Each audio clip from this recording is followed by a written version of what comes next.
കനത്ത മഴയും പുഴയിലടിഞ്ഞ മാലിന്യവും മൂലം ഊന്നിവലകൾ വ്യാപകമായി നശിച്ചു. കൊടുങ്ങല്ലൂർ മേഖലയിലെ ഉൾനാടൻ മത്സ്യബന്ധന തൊഴിലാളികൾ പട്ടിണിയുടെ പിടിയിൽ. കൊടുങ്ങല്ലൂർ ആനാപ്പുഴ കേന്ദ്രീകരിച്ചുള്ള പുഴയോരങ്ങളിൽ നിരവധി ഊന്നിവലകളാണുള്ളത്.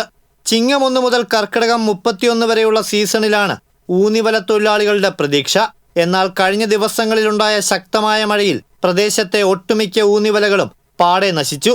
മഴയെ തുടർന്ന് പുഴയിൽ ജലനിരപ്പ് ഉയരുകയും പൊരിങ്ങൽകുത്ത് ഡാം തുറക്കുകയും ചെയ്തതാണ് ഇവ നശിക്കാൻ കാരണമായത്. ശക്തമായ വേലിയിറക്കത്തിനിടയിൽ മാലിന്യമൊന്നാകെ വന്നടിഞ്ഞ് വലകൾ കീറുകയും ഊന്നിക്കുറ്റികൾ കടപുഴകിപ്പോവുകയും ചെയ്തു.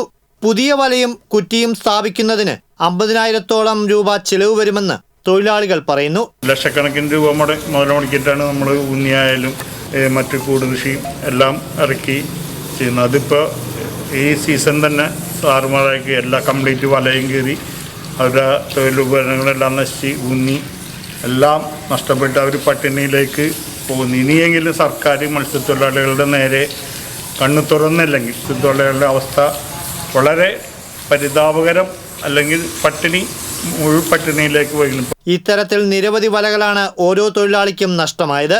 അപ്രതീക്ഷിതമായുണ്ടായ നഷ്ടം മത്സ്യത്തൊഴിലാളി കുടുംബങ്ങളെ പട്ടിണിയിലാക്കുന്ന അവസ്ഥയാണ്. TCV കൊടുങ്ങല്ലൂർ.